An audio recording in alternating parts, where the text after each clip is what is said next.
Ivavaka isika.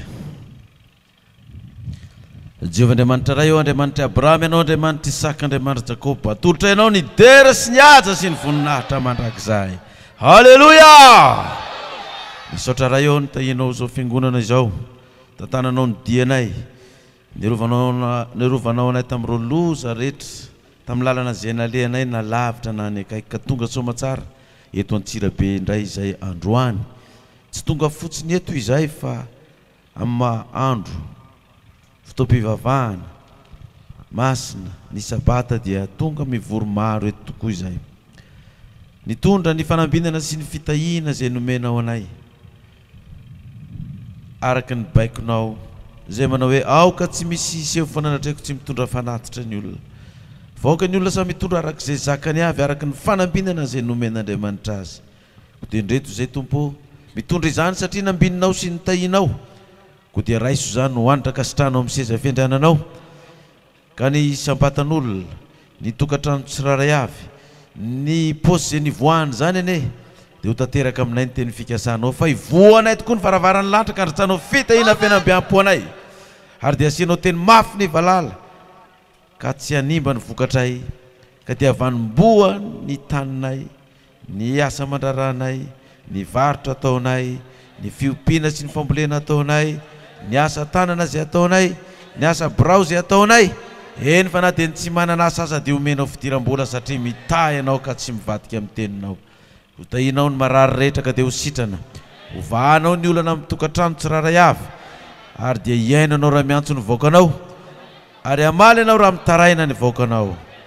Ko dia mitenena ary Jehovah fa mihaino indray izy amin'ny alalany vaky tenin'ny soratra masina izay nivakiana hiteo, ny anaran'i Jesosy. Amen. Dia manasa antsika ary mba hamonjy toerana. Voalohany indrindra dia mahafaly any miarabantsika rehetra vaokan'Andriamanitra eto amin'ny faritry Vakinakaratra amin'ity andro androany ity, satria dia somary tapitapoka ihany ny fotoanantsika, satria ho avy toy ny mpangalatra ny tompo ny soratra masina. Tahaka ny Kristina natona teo amin'ny azo aviavy anankiray izay nizaha vokatra, nizaha voa tamin'ny aviavy, tonga teo izy fotoa tsy mpamoazany ny aviavy, kay tamin'izany fotoana zany dia nozonona ilay aviavy satria tsy namokatra tamin'ny fotoana tsy famoazana. Raha mba natsikaiky ihany izy iny,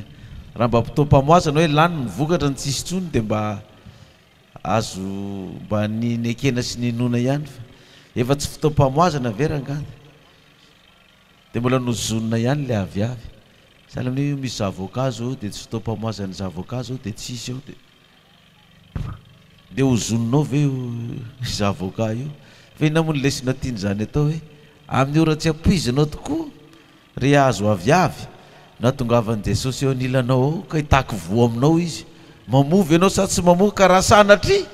amin'ny ora tsy ampoizinao na tongava ianao tsy ahitana voa ianao, dia ivoaka ny didi-pitsarana ozony. Ka tapitapoka tokoa ny fiheviana taty nefa dia maro be tsika ny tonga hita hoe azo aviavy mamokatra zany tsika, fa na amin'ny ora tsy ampoizina aza dia vonona foana tsika na amin'ny fotoana na tsy amin'ny fotoana. Mahafinaritra zany. Miarabantsika rehetra amin'ity andro androany ity izay tonga maro be eto amin'ity toerana ity, satria dia narivontsika ny tonga eto. Tsy adino koa ny miaraba ireo vahintsika tonga eto, ao reo mpiray vodirindrina, ireo vahoaka aty amin'ny tsena, misy koa ny mpanompon'Andriamanitra izay tonga miaraka amintsika, tonga ny avy any Antsinanana any hoy tsika, ny rivotra mitsoka avy any Antsinanana raha nitory-teny tamin'ny sabata teo, dia misy rivotra mitsoka avy any Antsinanana any tonga, dia tonga miaraka amintsika eto tokoa izy ireo, ka dia mahafinaritra zany arabaina manokana daholo tsika rehetra. Tsy adino miaraba ny voakan'Andriamanitra eran'ny Madagasikara mihaino ity afatra ity, atao tokantrano ato aty ambony fiarakodia, ary tsika rehetra aty ampitan-dranomasina tsy voatanisy eto satria dia miazakazaka ny fotoana. Dia maheno rivotra tokoa menao avy any Antsinanana mihitsy le rivotra zany mitsoka zany.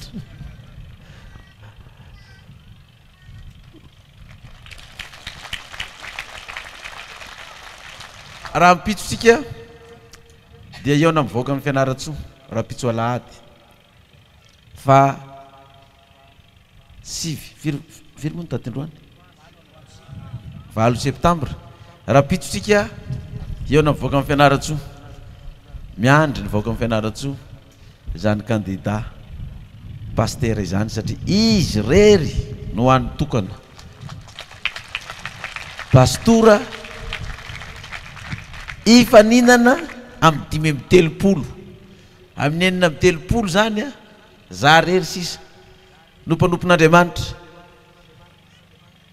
ifanandrina am'ireo mpanao politika be da be reo ara-tsoratra masina zany fa za mino fa ny mpanompon'Andriamanitra ny pastera rehetrarehetra dia hitondra mibavaka atsika amin'ny ady atrehantsika amin'reto mpanao politika be da be reto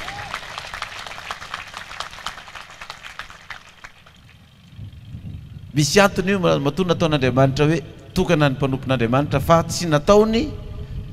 nisy pastera be da be isafidianana fa ny mpanao politika dia nataony maro 5 mba isafidianana fa ny mpanompon'Andriamanitra nataony firy zavatra fa fomba fiasan'Andriamanitra ihany izy io raha mijeritsika raha sikely ny baibolitsika ao amin'ny Mpanjaka voalohany Mpanjaka voalohany toko 7 Mpanjaka voalohany toko 7 page 332 Mpanjaka voalohany toko 7 vakitsika manomboka ny 9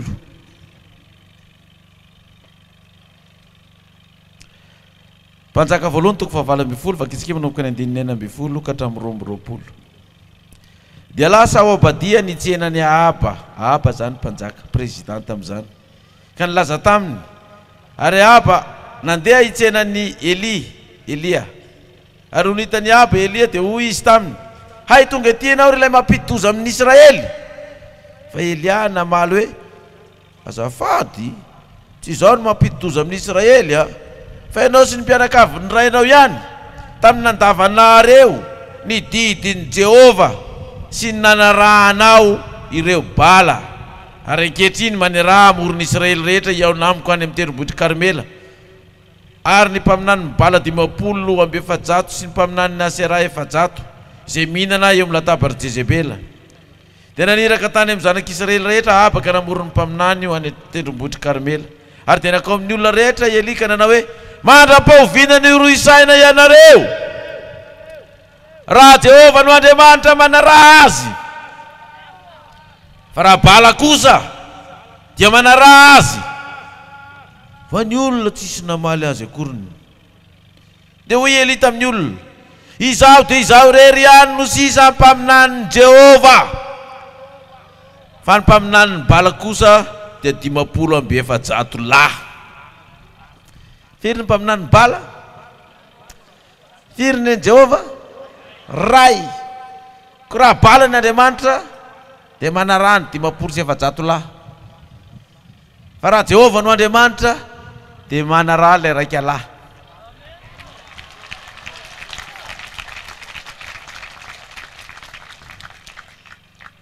dia mazava tsara an'izao lalana niantson'Andriamanitra antsika zao misy raika lahy aho ifaninana amin'ny 5 mianada misy raika lahy aho ifaninana amin'ny 5 mianada safidy malalaka fa nisy fanontaniana anankiray ho napetraka ny mpanao gazety amiko amin'izao fotoana zao izy dia zay firenena tsy manaiky ny fanambadiany lahy sy ny lahy sy vavy dia tsy azo fanampiana avy any ivelany mihitsy amin'ny mahapasteranao ka raha tonga amin'ny fitondrana ary venao zany hopitenao ny firenena satria tsy azo fanampiana avy any ivelany satria tsy hoekenao ny fanambadiany lahy sy ny lahy sy vavy sa ho tombontsoa ny firenena mba azahoana fanampiana avy any velany dia hoekenao le fanambadiany lahy sy ny lahy sy vavy sy ny vavy satria tombontsoa ny firenena no antony idirana eo amin'ny fanjakana ahoanany ianao président Mayolla anaiky ianao sanda hijery ny tombontsoa ny vahoaka sa tsy hijery valiteny ho ampanaoviko référendum mivahoaka rehetrarehetra ho aho hoe eketsika malagasy ve ny fanambadiany reo bandy samy bandy reo sy reo kala sy kala reo eketsika malagasy ka andaonao référendum karaha sanatria ho ekeny gasy ny fanambadiany lahy sy ny lahy sy ny vavy sy ny vavy eo ny eo tonga dia mametra pelana tsy mitondra firenena tsony fa eto aniny anareo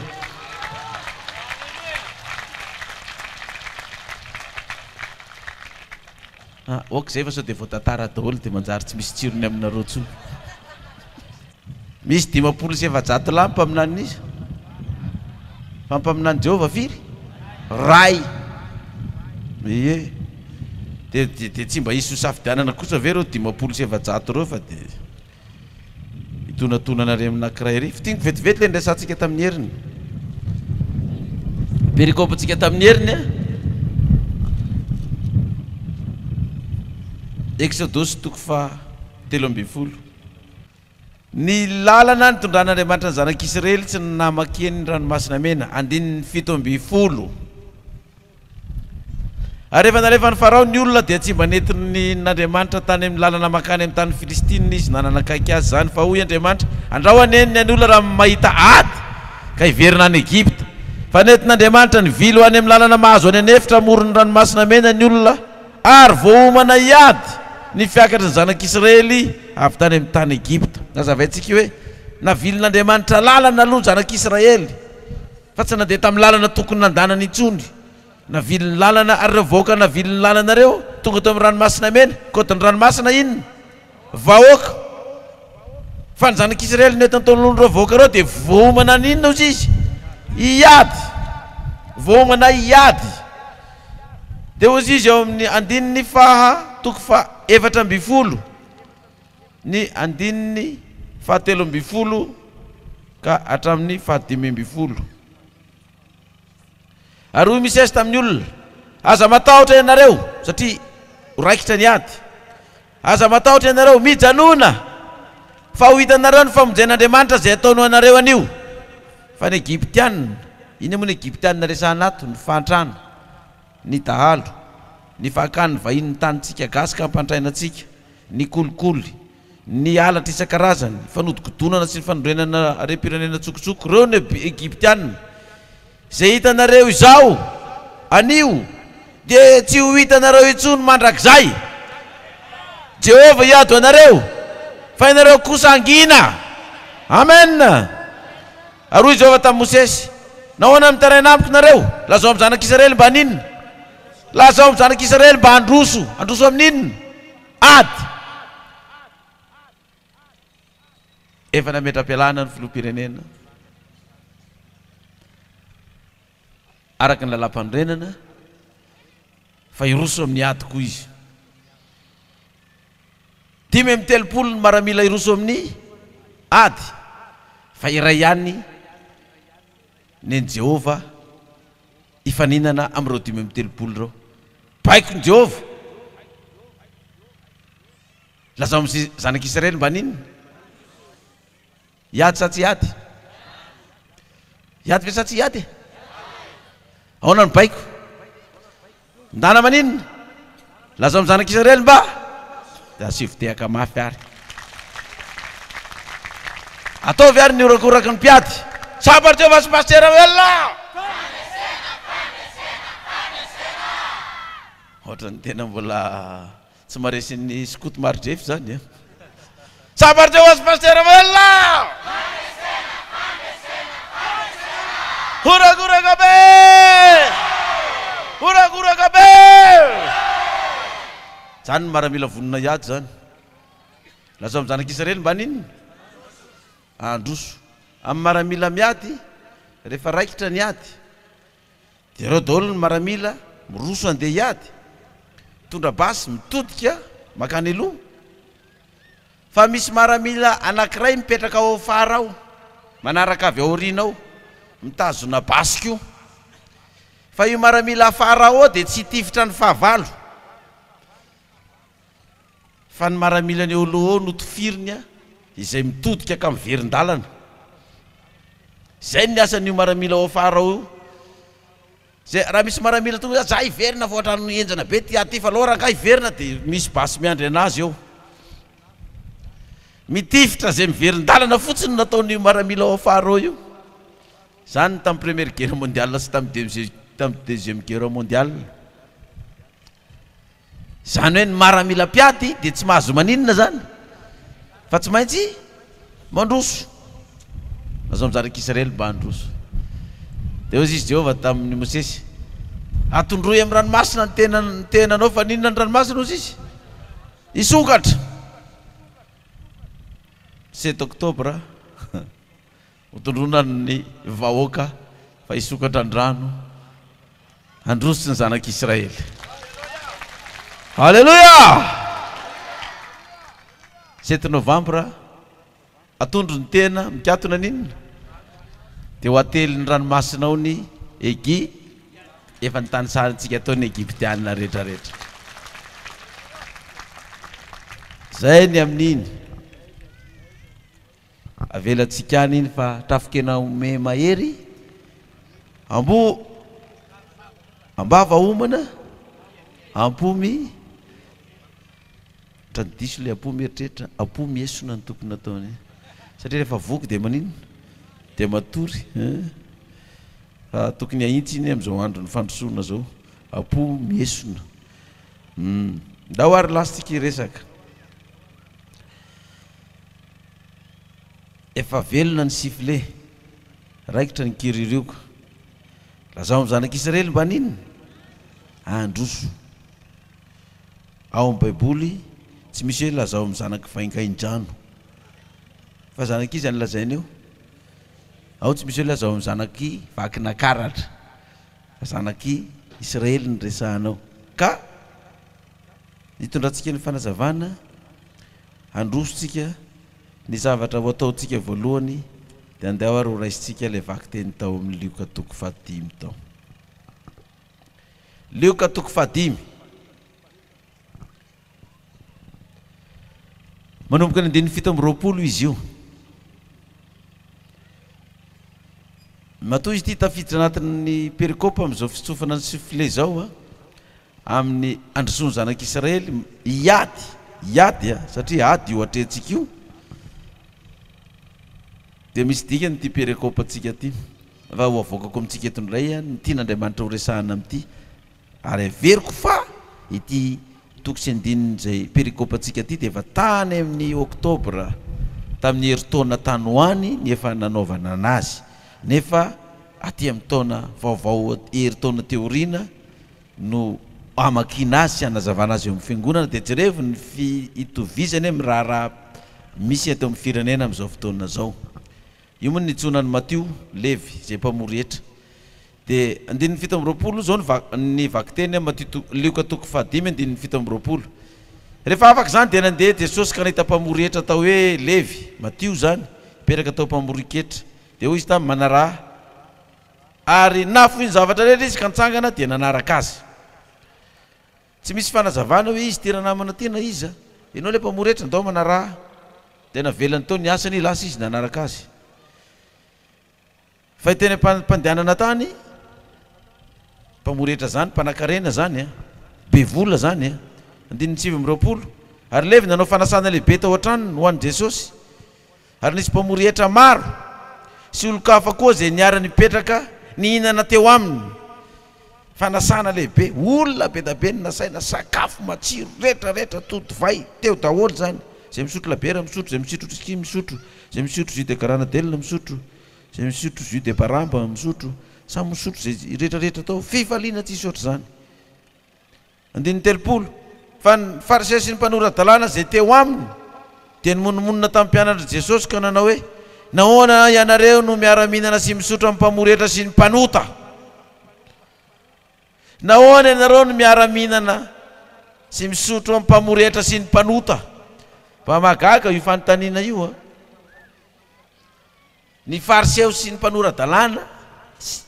miaraka nasaina tao koa dia mba tonga satria mpanan-karena tsinona ty manasa tiako mba tonga daholo le hoe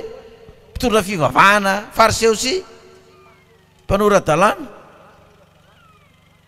miara-ninana teo fa izy ninana tao dia nimonomonina hoe ahoana ny grand maître anareo no miara-mihinana eo miara-mihinana amin'ny mpanota sy mpamory etra fa izy zany tsy maninona raha miara-mihinana amin'ny mpanota sy mpamory etra fa raha ny hafa ny miara-mihinana amin'ny mpanota sy mpamory etra indrindra Kristy tsy mety dia zany tokoa ny fiainan'ny olona amin'izao fotoana zao rehefa izy no manao azy dia mety fa rehefa ianao no manao azy dia tsy mety mahita anakianana foana zany ny olona nahoana ny mpampianatra anareo ozy izy no miara-mihinana amin'ny mpamory etra sy ny mpanota dia namaly Jesosy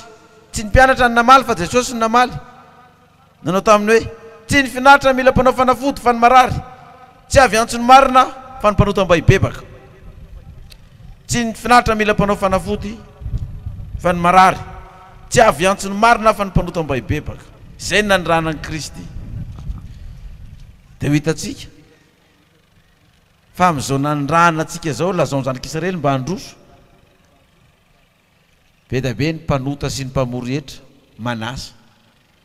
mpandala ny fomban-drazana rehetra manasa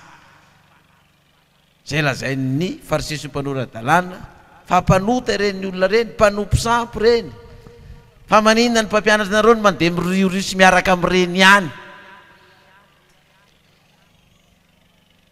satria dia efa zay andanana dia manasa ny ampanjaka rehetrarehetra manasa ireo mpandala ny fomban-drazana amin'ny mataranaka andrina ny pastera Mayol amin'ny mataranaka mpanjaka amin'ny pastera Mayol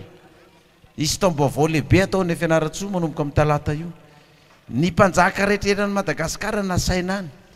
ny andrina rehetrarehetra enany Madagasikara nasaina any na voatany na nindra-tany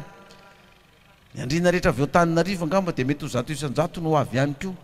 sy ny sisa sy ireo mpanjaka avy any amin'ny faritra atsimo atsinanana na any andrefana na any avaratra na any atsimo na mpivoatany ho avy eo daholo ary eo izy zareo no ampahafantarina ny taranaka mpanjaka rehetra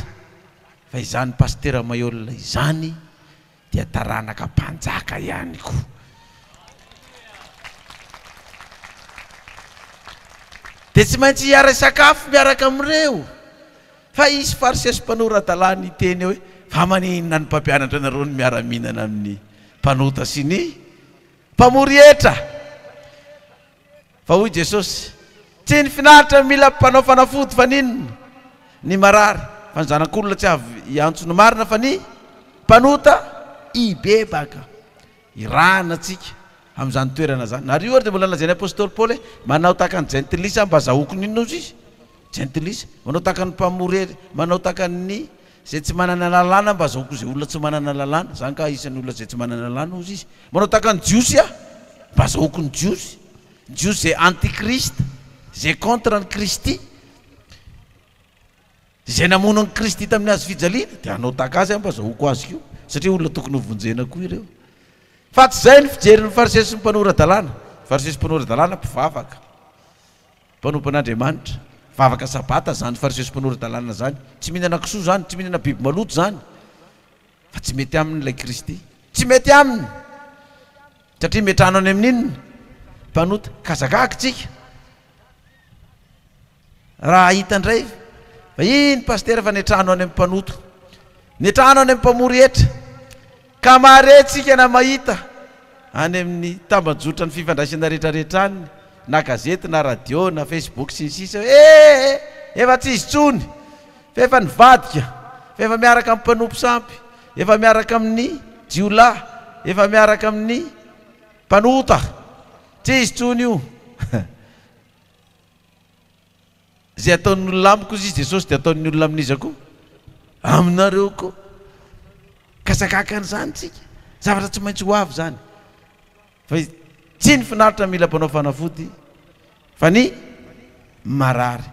dia raha toizatsika kely ho afatra ao io mbola misy azo lesina azo tsoahana ihany ao mivaky tenitsika ty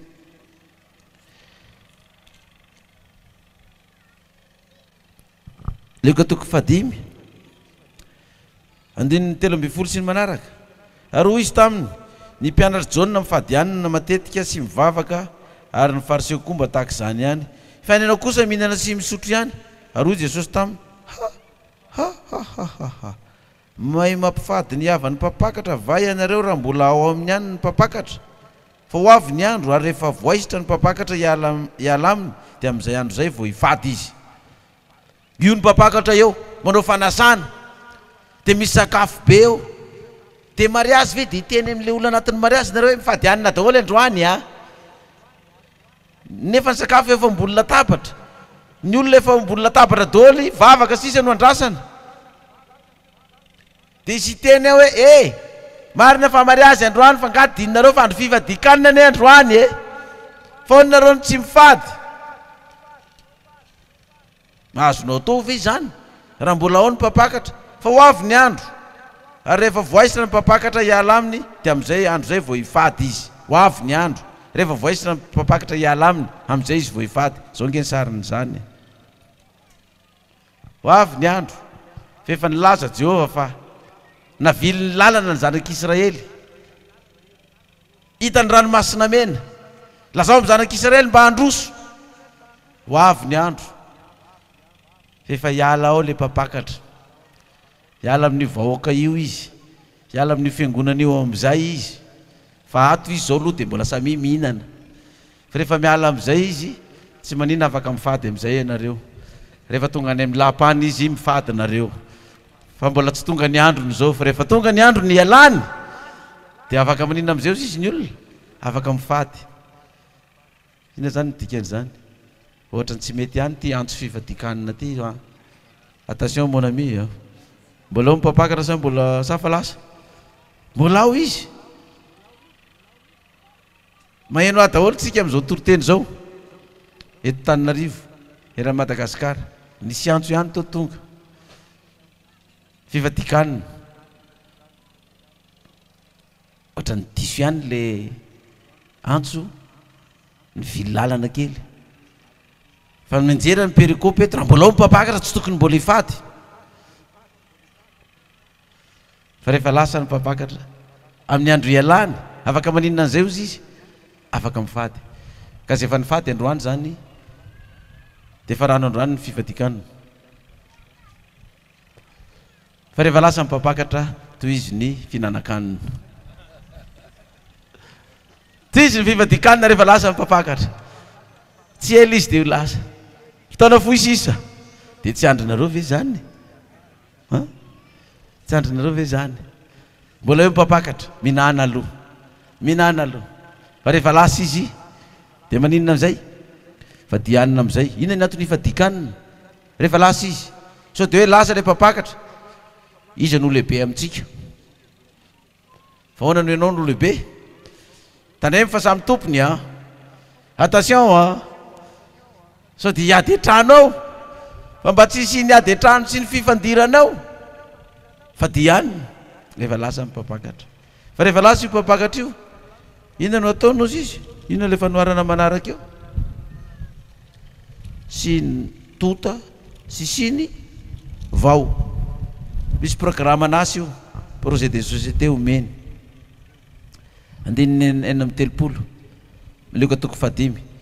ary izy nanao fanoharana taminy koa nanao hoe tsy misy olona mandrehatra lamba vaovao na lany tadapany tapadamba hatapina ny lamba tota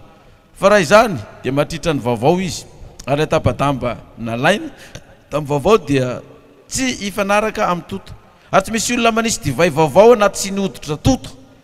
fa raha izany ny divay vaovao mahatrehitra ny sy ny hoditra ka ho raraka ny divay sady ho simba foana ny sy ny hoditra fa ny divay vaovao dia tsy maintsy atao anaty sy ny hoditra vaovao ny divay vaovao dia tsy maintsy atao anaty sy ny hoditra inona izy vaovao zay lay filazana hoe mitady olombao vao mitady sy ny hoditra vao mitady divay vao zavatra miaraka reo zany hoe divay tota dia tsy maintsy soloana divainina vaovao. Reo olona manana traikefa divay tota amin'ny fangalarana sy fanodigodonana rem-pirenena sy ny kolikoly nanana traikefa ela tamin'izany, tota ny ela tamin'izany, dia tsy maintsy soloana sy divay vao nisy nioditra tota, tsy maintsy soloana sy nioditra vao zany hoe mitady mpanompon'Andriamanitra vaovao ny sy ny oditra vaovao, fa tsy ny tota ihany no avady badika. Zay mahatonga hoe misy olom-baovao ve